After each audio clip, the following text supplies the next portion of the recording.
Pep Talk UK out here somewhere in London. I won't say the location, but I just witnessed the two-time unified champion putting a hell of a session, looking hella sharp for the next challenge. Anthony Joshua, it's been a while, bruv. How you doing, man? All good, good to be here. Just getting in my session on a Monday morning. Pep Talk walks in, got the green light, so you get to see some work going in behind the scenes, you know what I mean? But your family, so it's good to see you as well. And yeah, we're just catching a little interview now after training. Everyone's in the gym chilling out. My coach here, Sean Murphy. So we're just chilling out at a secret location. Do you know what? What I saw today during your session was a lot of involvement. I saw a lot of involvement. Like, what I mean is, obviously, you know, you've done big things in the game already, but you've got that hunger to constantly improve. And I saw some hell of variety in there, man. I'm like, wow, let me just keep this quiet because there's something that's cooking up real strong for June. So the talk is of Pulev for June. How's negotiations? I'm not even too sure on the negotiations front, but my thing was just like, can we just do it in London? Because last year we was away, and I think me personally, I want to fight back in the UK. A lot of my supporters are saying the same thing, so I've just said, look, I don't really mind about offers from elsewhere. Let's just keep it in the UK, to be honest. And that was my only request, really. Pulev, in terms of the threat of Pulev, obviously he's been doing a lot of talking online. He's been saying... Seeing nothing, where? On Twitter and stuff? Whoa. Online he's been saying he doesn't mind, he'll come to London and bust you up and all that stuff. I'm like, wow. When I saw that, I'm like, wow. Wow. What do you say to that? It's good, that's what we need, right? That's what we need. I was supposed to fight Pulev like years ago. Remember when Takam replaced him, I was supposed to fight him then. But I rate Pulev, he's a good fighter, and I have to respect him, because if I don't, then you know how boxing goes, like upsets happen, isn't it, if you don't respect your fighter, so I've got to respect him. He's had one loss to Klitschko. He knows what he's doing, you know me. I'm not here for no reason. I'm the best in the world for a reason, and I've been the best in the world ever since I started boxing. So I'll go in there and just do what I do anyway. It's mad, you know. Last time I saw you was exactly in the same place, and I think at the time, you just defended against Parker. At the time. Yeah. I don't really change my routine, do I? Now, do you know what it is? If it ain't broke, don't fix it, as they say.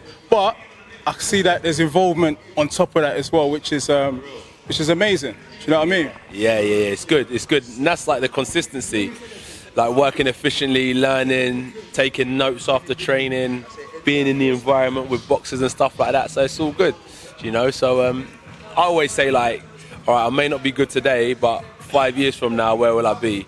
Everyone's going to improve. If they keep on sticking at something, they'll get better anyway. So I just try and stay consistent. Would you make of Tyson Fury? Tyson Fury is talking about if he beats Deontay Wilder and he fights you, it has to be in Las Vegas. It can't be in the UK. I mean, what do you make of those comments? He said, that's the same thing I was saying about Pulev. I think it has to be in the UK, to be fair, but you'll never let like a location and stuff get in the way of a mega fight. But the reason why I always said that it'd be good if Fury won is because I thought we'd do the fight here. But if it's in America, then it makes sense for Wilder to win for me and then go to, it's bigger, American versus a Brit, than a Brit versus a Brit in America. So if Fury would like to fight in Vegas, we'll have to talk about that. But I think, me personally, it makes more sense having it in London or Manchester. It's been a while. What was the last time that you fought in London or England? It was Cardiff, wasn't it? Parker. 2018. 2018, yeah, 2018, Povetkin. That was like September. So we're nearly coming up to, it'll probably be about 18 months, 19 months since I last fought in London. So it's been a while. But that's what I was hearing, right? There was like, oh, Joshua don't want to fight outside the UK. I remember when Lennox was like, being a world champion means you have to fight around the world. So we've done that, do you know what I mean? We've added that to our roster now, and it's time to come back home, I think. There was a lot of talk out there about a potential fight in Congo. I saw, I thought that would be amazing. That'd be amazing. There's like we've done Middle East, continent of Africa. Maybe we could do Asia one day. But if not, even if it weren't a proper fight, we'd maybe do an exhibition. I was saying to my coach, how sick would this be, yeah, if you went to Congo, where Muhammad Ali and George Foreman fought, and imagine we were to be like, all right, we want 5 of your strongest and best boxers, and we just put on an exhibition. Do you know what I mean? Like over like a week where I just done 12 with one, 12 with another, 12 with another, etc. Just to kind of like bring some glamour to the sport as well. Because I remember when I used to watch a lot of like the old school fighters, they'll train outdoors, and then there'll be like hundreds of people around just watching their training. So I think in the summer what I'm going to do in Watford is go to like Casterbury Park and set up an outdoor gym and just have everyone come down and just like music. Heady one, yeah? Heady One come down if you wanted to. I think they're massive though, so it might be more up and coming artists performing. But even just having Heady One on the mixtape, on the speakers playing while I'm training, because training, like I spent about 4 or 5 hours in the gym, so it was a nice day out in the summer. Imagine like doing from 11 till 4. It's a lovely day out for like some kids and stuff on a weekend. So, and it brings eyes to the sport of boxing. That's all I am. I'm all about bringing eyes to the sport of boxing, because I know like it's not really a mainstream sport. It's like bloody, there's swearing, there's aggression, and TV doesn't really like making it mainstream because you don't know what you're going to get. But if you can connect to the people, they want to see it, and that's the ways to kind of keep on branding boxing as like a marketable sport. So they're like, what I'm saying is going to Congo is a great idea, and if it's not to fight, you go there and brand boxing and let fill out a stadium and do an exhibition with the locals. They feel part of it. You do a training session in the middle of a park in the summer. You know, you go all over London and do these type of things. I think that'll be sick. So you're taking boxing, what I'm trying to say is taking boxing globally in a way where if you're not fighting, you're doing it in a different way where I'm still training, which is what I need to do, and we're still promoting boxing, which I know I have to do.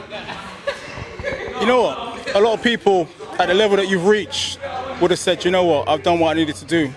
What is the drive? I know what you're going to say in a minute. I know what the drive is for you, the ultimate drive to be undisputed. Is that right?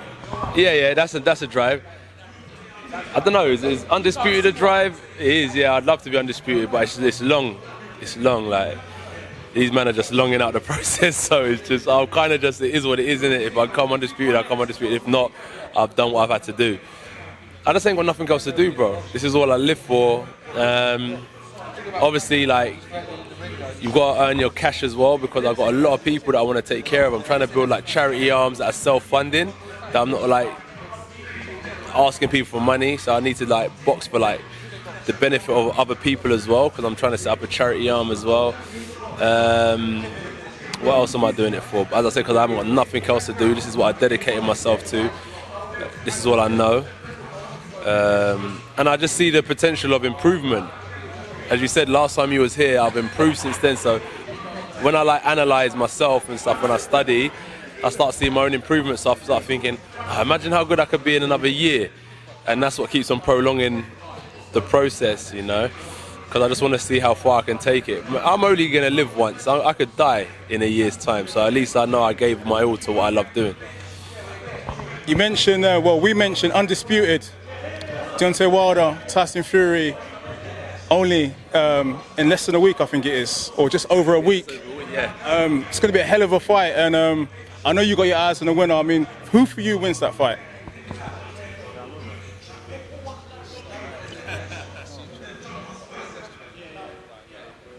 I think Fury wins. I said it. I think a man that nearly done it the first time won't get it wrong the second time.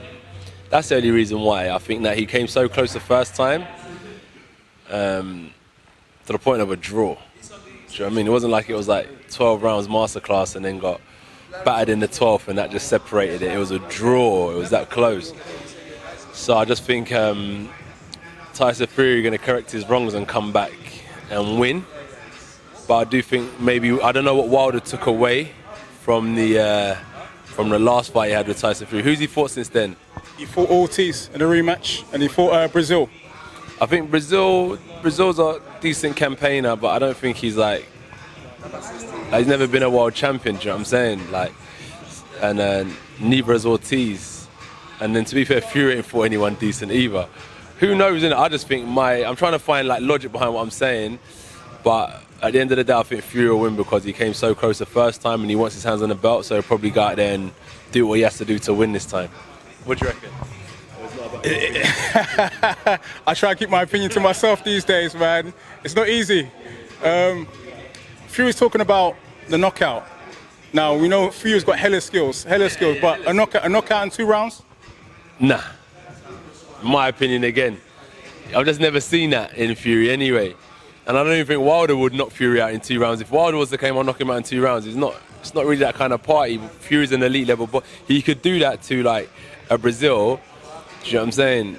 Brazil's a lower tier heavyweight. In my humble opinion, that's still progressing. And he went to the top level. Even when he come to the top level with me, that was early on in my career as well. He got beaten up in 7 rounds. With Wilder, what did he do him in 1 or 2 rounds? So you can see, you know, so I just think like Fury's a top tier fighter and you can't just go in there. Fury can't go in there and bang out Wilder, top tier fighter, and Wilder ain't gonna go in there and bang out Fury. And like you see in the last fight, he took him 12 rounds to get a draw. So they're top tier fighters and none of them will be able to do it to each other. How the hell did Fury get up last time? I'm still like scratching my head. How the hell did he get up? I don't know, like, you know, you're used to them type of punches. Wilder can punch, but he don't punch hard enough to keep Fury down. That's all Fury has to remember, is that he punches hard, yeah, but he just don't punch hard enough to keep him down. He put him down, but didn't keep him down. And that's Fury's mindset number 1, and that's Wilder just didn't land his punches with enough authority to keep him down. Remember, Fury come back from a long break as well, so his body may not have been conditioned to be able to withstand the impact. That's why I think this time around he might be in a better position to get the win. You say Fury's going to win. If he does, what is your message to the winner of the big fight in Las Vegas? What's AJ saying? What is he saying? What is he saying to the winner directly? You know I'm not in that to say good luck, mate. Well done. It's about time. I would just say they've been pro since 2009, do you know what I mean? And what are we in now? 2009, 10, 11, 12, 13, 14, 15, 16, 17, 18, 19, 20. That's 11 years as a professional. So I'm like, it's well done. You've done well, innit? In the time you've been pro, you've done well. So whatever you want to do moving forward, just know there's another champ out here that's willing to fight. But I put a lot of energy into chasing that fight, a lot of meetings. So when they're ready, we're here. We're here. As I always say, like, we've worked with a lot of people in the division, and I would love to work with a Wilder or Fury to get another mega fight done. AJ, I won't take up any more of your time, but it's been a pleasure to buck up once more with my dog, Andy Joshua. Thank you for coming down. I appreciate your time. Thanks for all the listeners as well. Keep on listening. Pep Talk, Pro Beez signing out. Subscribe. Thank you.